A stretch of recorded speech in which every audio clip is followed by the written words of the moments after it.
ইনশাআল্লাহ আরও দেখা হবে, এখানেই দেখা হবে। তবে আজকের মতো দুঃখ নিয়ে আমরা ওয়াক আউট করছি। আসসালামু আলাইকুম।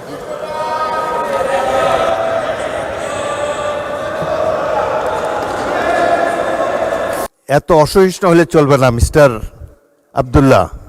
This is not Shahbag square, this is parliament. এখানে ধৈর্য ধরে অপেক্ষা করতে হবে, শুনতে হবে। আর মৌখিক কথাবার্তার স্কোপ খুবই কম। নোটিশ দিবেন, will adjudicate on the notices. এখন প্রশ্ন হলো, মাননীয় আইনমন্ত্রী যে কথাটি বলেছেন এটি পুনর্বিবেচনা করা যেতে পারে। আপনারা দরকার হলে নিজেদের মধ্যে আলাপ আলোচনা করে পরবর্তী অধিবেশনে একটি সংশোধনী বিল আনেন, সেটি নিশ্চয়ই সরকারি দল বিবেচনা করবে। এবং আরেকটি কথা হলো যে সংসদের পরিবেশটা আমরা একটু ভালো রাখি। সংসদের চমৎকার বিবিনিং, এত বড় একটা জুলাই অভ্যুত্থানের পর এই সংসদ গৃহীত হয়েছে, এমন একটা ফেয়ার ইলেকশনের মাধ্যমে আমরা সবাই এখানে এসেছি। এত বড় বিরোধী দল খুব কমই এসেছে, 77-78 জন, বিরাট ব্যাপার একটা সংসদে। সুতরাং আমরা এই স্পিরিট অফ কোঅপারেশন নিয়ে সামনে এগোতে চাই। আপনাদের আপত্তি অলরেডি বিবেচনা করবেন বলে আইনমন্ত্রী বলেছেন। এ ব্যাপারে প্রয়োজন হলে আবারও বিলের সংশোধনী আনা যাবে। এই সংসদ 5 বছরের জন্য নির্বাচিত হয়েছে। Let us beer with all this differences. আমরা সকল ধরনের অসুবিধা মতানৈক্য কমিয়ে আনতে পারি। গণতন্ত্রের সৌন্দর্যই হলো এই মতভিন্নতা, নাহলে তো একটা দলই থাকতো দেশে। এখানে 3-4টি দল অলরেডি আপনারা এখানে রিপ্রেজেন্টেড। সুতরাং আমি স্পিকার হিসাবে আপনাদেরকে অ্যাসিওর করতে পারি, I will do my best to see that opposition gets is due. এটা আমরা নিশ্চয়ই চেষ্টা করব। জনাব মুজিবুর রহমান, আপনি কি এই ব্যাপারে বলতে চান নাকি অন্য কোনো ব্যাপারে? এই বিষয়ে আর শুনবো না, অন্য কোনো বিষয় হলে বলতে পারেন। এই বিষয়টি তো মাননীয় আইনমন্ত্রী সমাধান করেই দিয়েছেন। এটা নিয়ে প্রয়োজন হলে পরবর্তীতে আমরা বিল আনবো। মাননীয় বিরোধী দলের নেতা, বলুন আপনি। মাননীয় স্পিকার, আপনাকে ধন্যবাদ। আসলে আপনি ঠিকই বলেছেন, পার্লামেন্টে ঢুকি নাই এর আগে, কিন্তু এবার পার্লামেন্টের একজন ক্ষুদ্র দায়িত্বশীল সদস্য।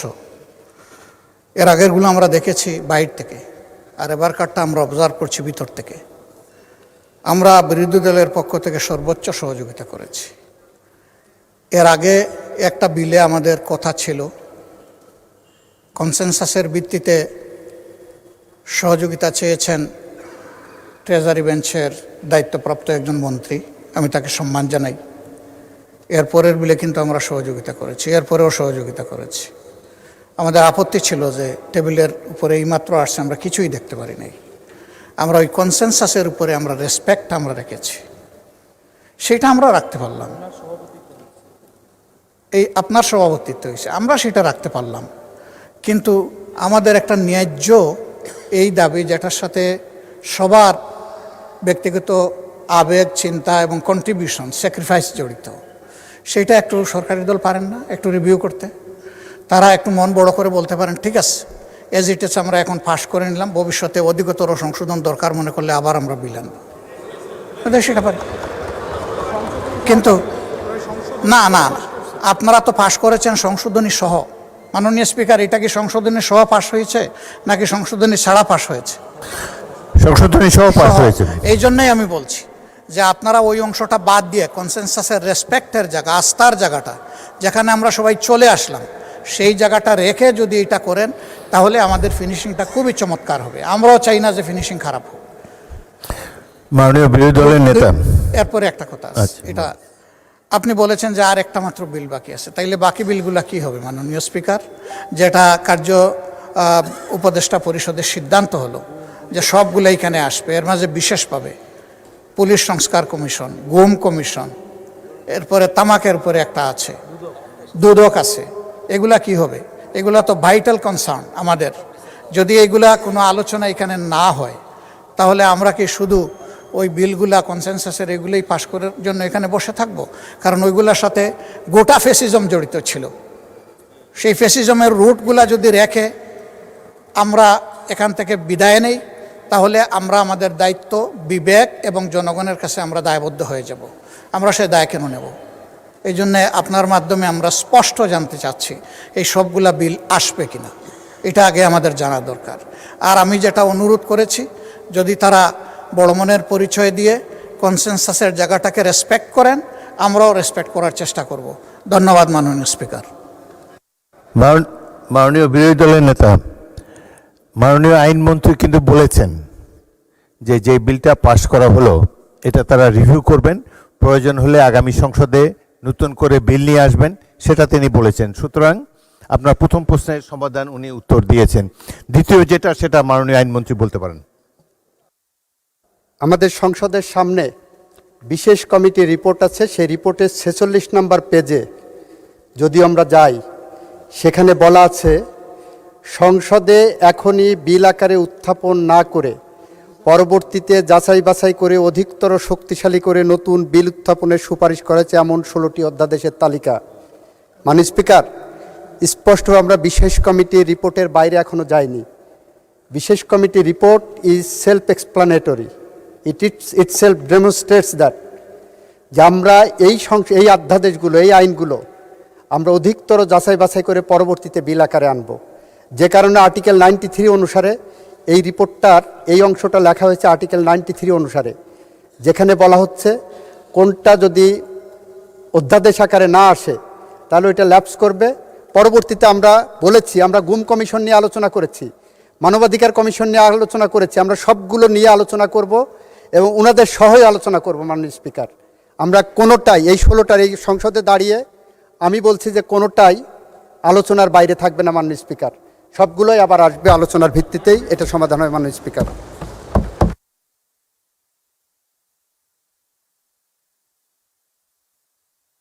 মাননীয় বিরোধী দলের নেতা, আর ইউ স্যাটিসফাইড?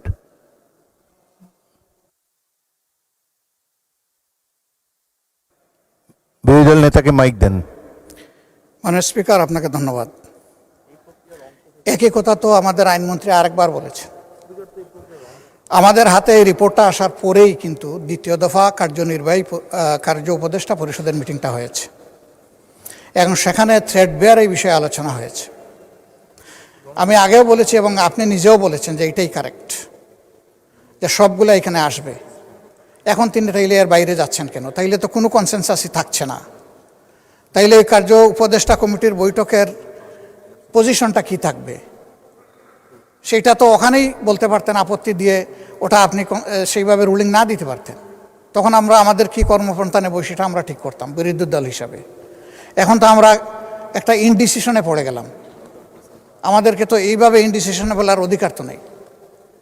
আমি আবারও জোরালো দাবি জানাবো, সবগুলা যদি ডেফার হয় এখানে আলোচনা হয়ে ডেফার হবে, আলোচনা না হয়ে যদি কোনো কিছু ল্যাপস করতে হয়, আমরা সুস্পষ্ট দেখছি এটা ফেসিবাদকে আবার পুনর্জন্ম দিবে, আবার স্ট্রেংথেন করবে এবং এইটার সাথে আমরা কোনোভাবে দায় নিয়ে আমরা দায়বদ্ধ হতে চাই না। একেবারেই আমাদের কথা এই ব্যাপারে ক্লিয়ার। আর জাদুঘরেরটা তো সংশোধনী সহ পাশ করেছেন, ওনারা ওখান থেকে নড়বেন না, সেই জায়গায় আমরা আমাদের আপত্তি আর তুলে নিতে পারলাম না, দুঃখিত আমরা। মাননীয় স্বরাষ্ট্রমন্ত্রী। মাননীয় স্পিকার, আপনাকে ধন্যবাদ। আমি চাচ্ছিলাম না আসলে দাঁড়াতে, কিছু কথা রেকর্ডে রাখতে হবে সেই জন্য দাঁড়ানো। মাননীয় আইনমন্ত্রী স্পষ্ট করেই মাননীয় লিডার অব দি হাউসের সাথে আলোচনা করেই তখন সেই প্রস্তাবটা দিয়েছে যে জুলাই স্মৃতি জাদুঘর সম্পর্কে মাননীয় বিরোধী দলীয় চিফ হুইপ এবং অন্যান্য মাননীয় সদস্যরা যে আপত্তিটা তুলেছেন সেই বিষয়টা উনি এক্সপ্লেন করেছেন, যেটা সরকারের পক্ষ থেকে অ্যামেন্ডমেন্ট না, এটা একজন প্রাইভেট মেম্বার হিসেবে একটা অ্যামেন্ডমেন্ট দিয়েছে।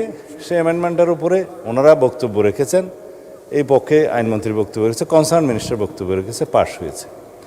তারপরেও আপনার কাছে যেহেতু মাননীয় বিরোধী দলীয় নেতা এবং অন্যান্য সদস্যগণ আপত্তি তুলেছেন, এই জুলাই স্মৃতি জাদুঘর আমি নিজে এবং মাননীয় বিরোধী দলীয় নেতা প্রফেসর ডক্টর ইউনূস, মাননীয় প্রাক্তন সাবেক প্রধান উপদেষ্টা সহ দেখতে গিয়েছিলাম। এটা জীবন্ত জাদুঘর, এটা জীবন্ত ঘর, জাদুঘর নয়। বাংলাদেশের ছাত্র গণ অভ্যুত্থানের প্রতীক হিসাবে ভবিষ্যতে যাতে কোনো শাসক শ্রেণী স্বৈর শাসক না হয়ে উঠতে পারে সেটার জন্য এটার প্রতীক হিসাবে থাকবে, সেটাকে আমরা ধারণ করতে চাই। মাননীয় স্পিকার, মাননীয় প্রধানমন্ত্রী সম্মতি দিয়েছেন সেটা আনুষ্ঠানিকভাবে উদ্বোধন করতে যাবেন। এটাকে স্ট্রেনদেন করা দরকার, জাতির ইতিহাসকে ধারণ করা দরকার, এবং যাতে আর কোনো সময় হাসিনার মতো ফ্যাসিস্ট স্বৈরশাসক বাংলাদেশে উৎপত্তি না হয়, উৎপাদন না হয়, সেজন্য এই জাদুঘরকে আমরা সেভাবে সংরক্ষণ করতে চাই। 1971 থেকে শুরু করে 2024 পর্যন্ত, তারপরে পর্যন্ত সমস্ত ইতিহাসকে এখানে ধারণ করা হয়েছে, আরও উন্নয়ন করা হবে। মাননীয় স্পিকার, মাননীয় বিরোধী দলের চিফ হুইপ যেটা বলেছেন, এটাকে অটোনোমাস বডি হিসেবে রাখা যায় কিনা সে ব্যাপারে তো আলোচনা হতে পারে। আমাদের শাহবাগ জাতীয় জাদুঘর সহ অন্যান্য জাদুঘর যেগুলো আছে সেটা কিভাবে পরিচালিত হয়, কিউরেটর কিভাবে থাকে। সাবেক একজন উপদেষ্টা গত ইন্টারিম গভর্নমেন্টের, তিনি খুবই পারদর্শী, সম্ভবত উনি এখনও কিউরেটর হিসেবে আছেন। আমরা তো পরিবর্তন করিনি মাননীয় স্পিকার। যদি এরকম অবদান রাখার মতো আরও কোনো বিশেষজ্ঞ থাকে, বিভিন্ন কমিটিতে ধারণ করা যায়।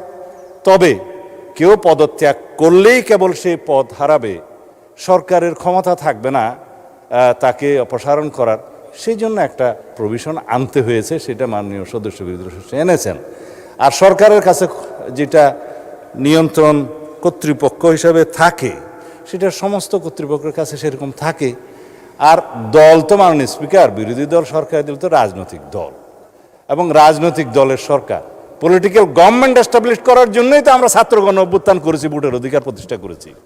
এখন পলিটিক্যাল গভর্নমেন্টের যদি নিয়ন্ত্রণ মন্ত্রণালয়ের অধিদপ্তর এবং সংস্থার মধ্যে না থাকে, তাহলে নিয়ন্ত্রণটা করবে কে? সেই জন্য আলাপ আলোচনা করে নিয়ন্ত্রণকারী কর্তৃপক্ষ এবং ভবিষ্যতে এটা বিকাশের জন্য, উন্নয়নের জন্য আমরা কিভাবে কি করতে পারি আলাপ আলোচনা করে পুনরায় একটা বিল যদি প্রয়োজন হয় সবাই মিলে আনবো। সেখানে আমরা বিরোধী দলের যে সমস্ত প্রস্তাব দিয়েছে সেগুলো আমরা ধারণ করতে পারি, এই প্রস্তাবই তো দিয়েছে এই সংসদে। দ্বিতীয় হলো মাননীয় স্পিকার, কার্য উপদেষ্টা কমিটিতে আলোচনা হয়, সংসদ কতদিন চলবে, কিভাবে চলবে, কি কি বিজনেস এখানে আলোচনা হবে ইত্যাদি, সেটা আপনি করেছেন, আপনিই সভাপতি। কিন্তু জাতীয় সংসদের এই অধ্যাদেশগুলো, উত্থাপিত অধ্যাদেশগুলো নিয়ে পরীক্ষা নিরীক্ষা করে রিপোর্ট দেওয়ার জন্যই এই বিশেষ কমিটি, জাতীয় সংসদ কর্তৃক গঠিত বিশেষ কমিটি। এখানে স্পষ্টতই কয়েকটা ভাগে সুপারিশ করা হয়েছে, যেটা আইনমন্ত্রী বললেন 16টা অধ্যাদেশের ব্যাপারে এখানে বলা হয়েছে এখনই বিল আকার উত্থাপন না করে যাচাই বাছাই করে অধিকতর শক্তিশালী করে নতুন বিল উত্থাপনের বিষয়ে সুপারিশ করা হয়েছে, এমন 16টি বিল। তার মধ্যে উনি যেটা বললেন যে দুদক, সেটা এখানে আছে, মানবাধিকার কমিশন আছে, অথচ এগুলো নিয়ে আলাপ আলোচনার যথেষ্ট সময় আপনি দিয়েছেন। এবং এইখানে আপনি দেখবেন তিনি যেভাবে বললেন যে গুম প্রতিরোধ ইত্যাদি বিষয়ে ওনারা নোট অফ ডিসেন্ট দিয়েছেন, সেই নোট অফ ডিসেন্ট বিষয়ে কথাও হয়েছে। কিন্তু বিলটা যখন আসবে তখন আলাপ আলোচনা করেই আসবে পরবর্তীতে, সেখানে ওনারা ওনাদের মতামত দিবেন, সংশোধনী দিবেন, আলাপ করব আমরা। গুম আইন, মানবাধিকার কমিশন আইন এবং প্রয়োজনে আইসিটি অ্যাক্টকে আরও বেশি শক্তিশালী করা হবে সবাই আলোচনার ভিত্তিতে। এই কথাগুলো আমরা এখানে প্রতিশ্রুতি দিচ্ছি, আলাপ আলোচনা করছি। সময় আছে মাননীয় স্পিকার, এখন বাজে 7:30, রাত 12টার সময় 30 দিনের সময়সীমা পার হবে, এই অর্ডিন্যান্সগুলোর ভাগ্য নির্ধারণ হবে তার মধ্য দিয়ে। তা এখন যদি এই যে বিশেষ কমিটির রিপোর্ট ওনাদের সামনেও আছে, এখন যদি এই বিষয়ে ওনারা ডিফার করতে চান, এটাকে মাননীয় স্পিকার সংসদীয় আচরণ হবে। ধন্যবাদ মাননীয় স্পিকার। মাননীয় সদস্যবৃন্দ, আমার তো কোনো ডিফারেন্স অফ ওপিনিয়ন দেখছি না। আপনারা যেসব আপত্তি তুলেছেন ট্রেজারি বেঞ্চ থেকে সেগুলো আলাপ আলোচনা করে নিষ্পত্তি করার জন্য প্রস্তুত। আলাপ আলোচনার দরজা খোলা আছে। এই সংসদের মাত্র 1 মাস গিয়েছে, এখনও তো 5 বছর সময় প্রায় বাকি আছে। আপনারা আলাপ আলোচনা করে এগুলা নির্ধারিত করতে পারেন, অনেক সময় পাবেন। সুতরাং একটু ধৈর্য ধরেন। আমার মনে হয় যে I can see the spirit of cooperation. আলাপ আলোচনার মাধ্যমে আপনাদের সাথে আলাপ করে সিদ্ধান্ত নেওয়া হবে। তারপরেও যদি আপনারা আপনাদের মনোভাব যদি অপরিবর্তিত থাকে, আবার হাউস ফ্লোরে আপনারা আপনাদের বক্তব্য দিতে পারেন। আপাতত এই সমঝোতামূলক পরিবেশটা বজায় থাকুক, এটাই আমরা চাই। এবং সর্বশেষ যে একটা বিল আছে এটা শেষ করি। ধন্যবাদ। জি, মাননীয় চিফ হুইপ বলেন। মাননীয় স্পিকার, এখানে যে জাদুঘর নিয়ে আমার যে অপিনিয়নটা, তারা যে কোনো সংশোধনী আনতে পারে, পাসও করাতে পারে, কিন্তু সেটা তো এখন যদি তারা বলে যে প্রাইভেট মেম্বার হিসেবে তারা সংশোধনী এনেছেন, এটা সরকারের এখতিয়ার না, তাহলে কিন্তু সরকারি মেম্বার হিসেবে তো মন্ত্রী সেটা গ্রহণ করেছেন। আমাদের যেগুলো নোট অফ ডিসেন্ট মন্ত্রীরা তো বিরোধিতা করেছেন, এই মন্ত্রী সংস্কৃতি মন্ত্রী চাইলে সেটা বিরোধিতা করতে পারতেন, কারণ সংস্কৃতি মন্ত্রী তো সেই কনসেনসাসের পার্ট, সংস্কৃতি মন্ত্রী তো সেই সংশোধনটা নিতে পারেন না। আপনি বলেছেন এইটা একদিন আগে বিরোধী দলীয় নেতা বলেছিলেন যে একদিন আগে ডকুমেন্টসটা আসতে হবে, আপনি বলেছেন, আমরা কিন্তু সব কিছু মেনে নিয়েছি। তো এইখানে তো আমরাও কোঅপারেশন করছি যাতে দ্রুত সময়ের মধ্যে এই বিলগুলো পাস হোক, কিন্তু আধা ঘন্টা আগে একটা সংশোধনী আনা হলো যেটা আমাদেরকে জানানো হলো না, এটা তো এক ধরনের ছলচাতুরি মাননীয় স্পিকার, এবং আপনার সভাপতিত্বে কিন্তু এই জিনিসটা হলো, ফলে এটা কিন্তু কনসেনসাস ব্রেক করেছে। তারা যে কোনো সংশোধনী আনতে পারে যে কোনো সময়, তাদের এখতিয়ার আছে, ধন্যবাদ এবং তারা মাননীয় সেটা চিফ। পাস করাতে পারে। আপনি এই কথা তো 2 মিনিট আগেও বলেছেন, তার জবাবে আইনমন্ত্রী কিন্তু বলেছেন যে এটা নিয়ে আলাপ আলোচনা করতে পারে, আবার একটা স্বরাষ্ট্রমন্ত্রী বলেছেন যে একটা বিল আবার আনতে হতে পারে, সেখানে বসে আপনারা আলাপ আলোচনা করেন। এই চ্যাপ্টারটা ক্লোজ করা হয় নাই, the matter has not been closed yet, এটা নিয়ে পরবর্তীতেও আলাপ আলোচনা হতে পারে, আবার বিল আনা হতে পারে। না না, কোনো চাতুরি দেখতেছি না। আবারও মাননীয় বিরোধী দলের নেতা, এটা তো ছোট্ট একটা বিষয়, এটি নিয়ে তিক্ততার আমি কোনো সুযোগ দেখি না। বলুন, তবুও বলুন আপনি। মাননীয় স্পিকার, ওনারা বলেছেন যে অধিকতর যাচাই বাছাই করে আগামীতে আরও সুন্দর বিল আনবেন, কিন্তু ওনারাই এবার বলছেন যে আজকে রাত্রে 12টায় টাইম শেষ। তার মানে টাইম শেষ হওয়ার সাথে সাথে সব ল্যাপসেস অটোমেটিক্যালি শেষ, এগুলার আর কোনো কার্যকারিতা থাকছে না, এগুলা অটোমেটিক্যালি ল্যাপস হয়ে যাচ্ছে। কোনগুলা? যেগুলা বিশেষ জাতীয় গুরুত্বপূর্ণ, সেই সবগুলাই রয়ে গেল ওই কাতারে। তো এইগুলা যদি এই কাতারেই রয়ে যায়, তাইলে মাননীয় স্পিকার, আপনাকে আমরা কিভাবে সহযোগিতা করব বলেন? আমাদের তো একটা কমিটমেন্ট, যেমন তাদের কমিটমেন্ট জনগণের কাছে আছে, আমাদেরও আছে। আমরা এই কমিটমেন্টের জায়গাটা থেকে কি শোনা যাচ্ছে না নাকি? Thank you so much. এই জায়গাটা থেকেই আমরা চেয়েছিলাম যে কোঅপারেশনের মাধ্যমে, যেভাবে একটা বিশেষ কমিটি করে দেওয়া হয়েছিল, আপনিই করে দিয়েছেন আপনার সভাপতিত্বে, তারা যতটুকু পারেন ঐক্যমত হয়ে এসেছেন, যে সমস্ত জায়গায় ডিসেন্ডিং ওনাদেরও আছে আমাদেরও আছে, সেগুলো এখানে আলোচনা হতো, আলোচনা হয়ে তার ভাগ্য যেটাই নির্ধারিত হতো আমরা তো মেনে নিতাম মাননীয় স্পিকার। কিন্তু আলোচনাই হবে না, এখন তো এটাকে অলরেডি এজেন্ডা আউট করে দেওয়া হয়েছে। তাইলে আমরা কি করতে পারি বলেন? বলা হচ্ছে যে ভবিষ্যতে আনবেন, ভবিষ্যতে আজকে রাত্রে 12টার পর তো আর 1 মিনিট কাউন্ট হবে না, এটাই তো রেড লাইন। আপনার শেষ হয়েছে? যে আমার শেষ হয়েছে, ধন্যবাদ। আমার তো মনে হয় যে মাননীয় স্বরাষ্ট্রমন্ত্রী সংসদ নেতার পক্ষ থেকে যে কথা বলেছেন এবং এই যে রেফারেন্স দিয়েছেন এই বিশেষ কমিটির, কোনো কিছুই তো ক্লোজ করা হয়নি। পরবর্তীকালে প্রয়োজন হলে এই ব্যাপারে বিল আনতে পারেন। আলাপ আলোচনার উপরে তারা গুরুত্ব দিয়েছে, আপনাদের সাথে আলাপ আলোচনা করেই তারা বিল মেনেছে। সুতরাং এই ব্যাপারে আপনার চিন্তিত হওয়ার কিছু নেই। আজকে যদি ল্যাপসও হয়ে যায়, আবার এটাকে নতুন করে বিল আকারে আনা সম্ভব, যদি আপনাদের মধ্যে আন্ডারস্ট্যান্ডিং থাকে।